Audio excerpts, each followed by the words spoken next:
Here we're going to look at some stereoisomerism in complex ions. The first of which we'll look at is when we've got a square planar complex, and we need two different ligands here.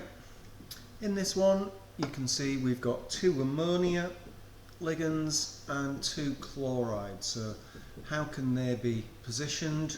Well, the chlorides could be opposite each other, like so, or they could be adjacent to each other.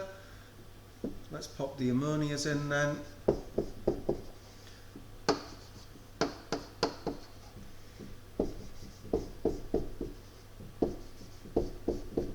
Hopefully we can see those are two distinct compounds.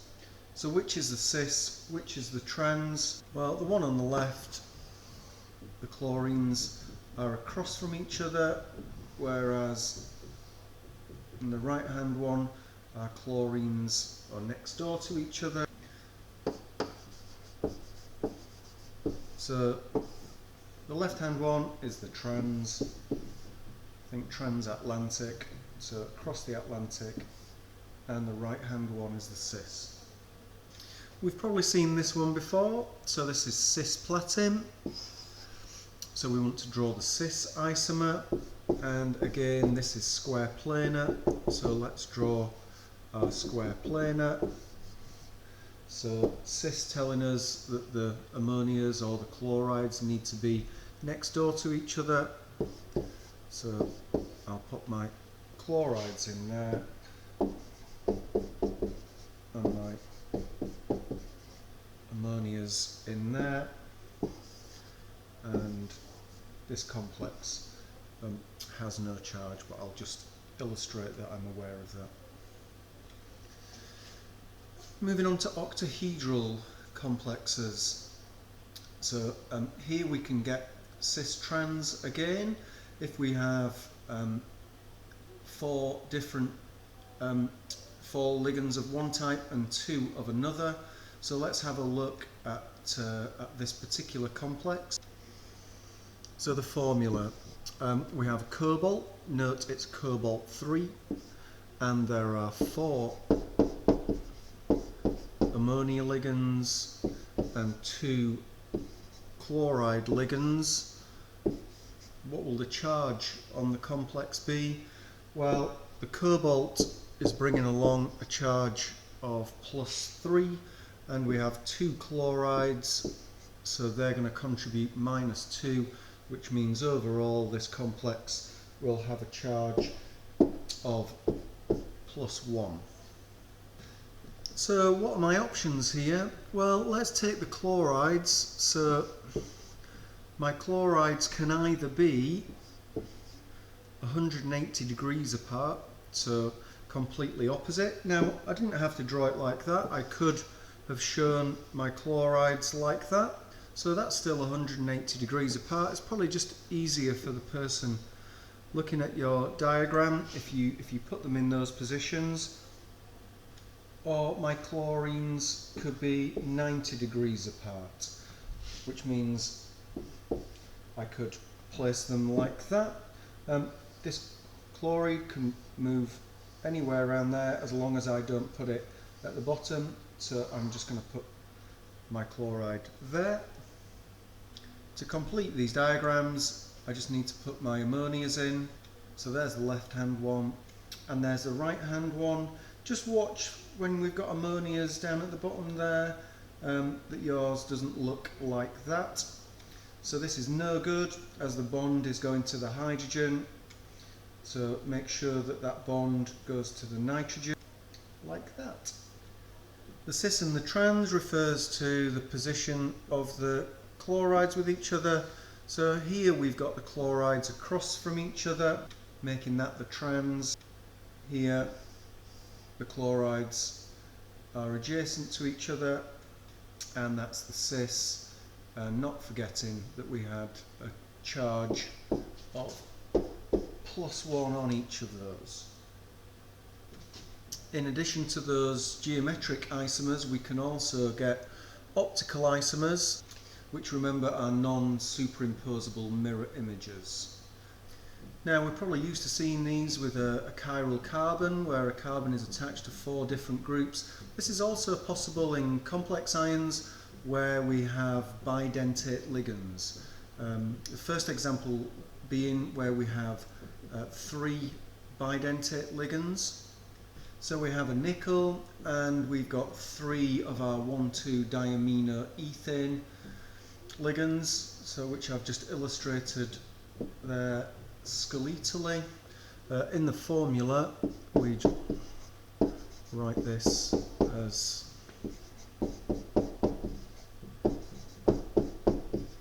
that 3 times, and it's nickel 2. The ligand itself brings with it no charge, so this complex will have a charge of 2+, which I'll just add at this stage. So let's draw in what one of our ligands would look like here.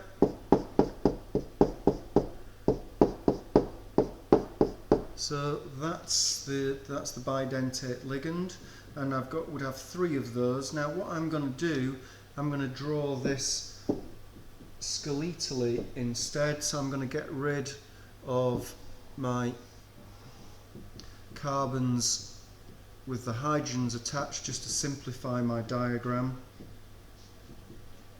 So hopefully you can see that's the same thing. I'm just going to pop the other 2 ligands on now, like so. So it looks a little bit like a propeller, and then all I need to do is to draw this reflected in what essentially we have here as the mirror line. So I just need to make sure that this one is attached there, and then continue as we go around, just putting the hydrogens on to finish off. Same thing, but now with ethane diawate ions. Let's have a look at what the formula of the complex is going to be.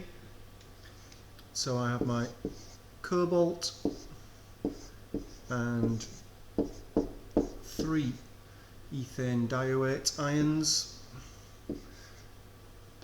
The overall charge, well, the cobalt is contributing +3, and I've got 3 ethane diawate ions, each contributing -2, so that's -6 altogether, which means the charge on this complex will be 3-,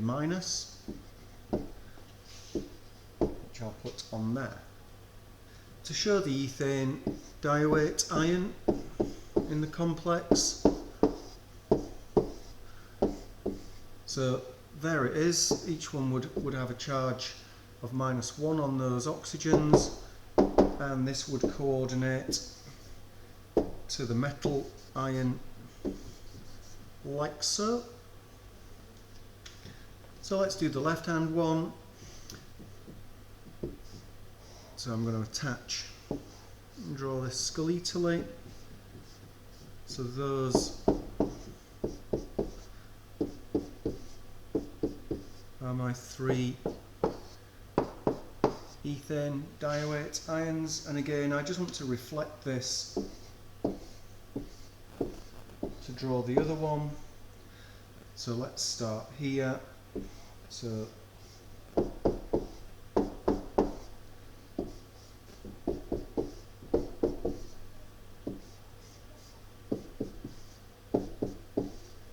perfect.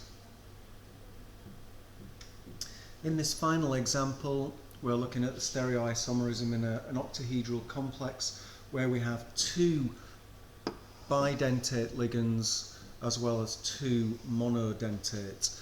I would say this would be perfect exam area.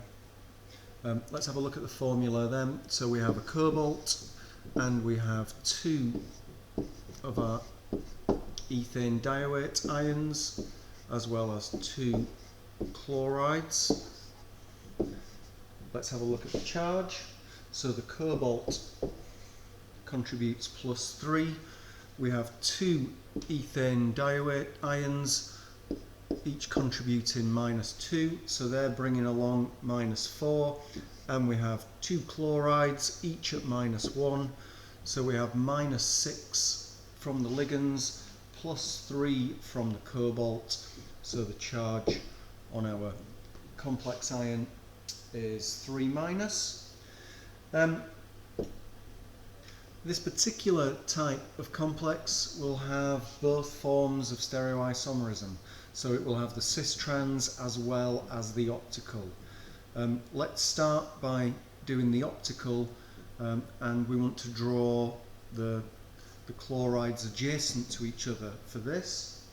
So we'll draw our octahedral cobalt complexes. Let's put the bidentate ligands in now, and the chlorides adjacent, and let's reflect this in the mirror. So the chlorides are going to go there, and the ethane dioates there. So here we've represented our 2 optical isomers. So we've got mirror images of each other, and these are non-superimposable, and we'll just finish that off by including the charge of the complex. In addition to those optical isomers, we can also get the geometric, the cis-trans, and so we just want to show that rather than being adjacent to each other, those chlorides can be opposite, and that will force me to put my ethane dioate ions like so.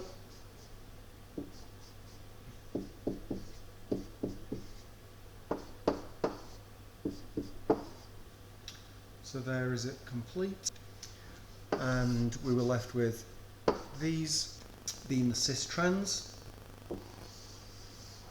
the lower one of course being the trans isomer, whereas these two were the opticals.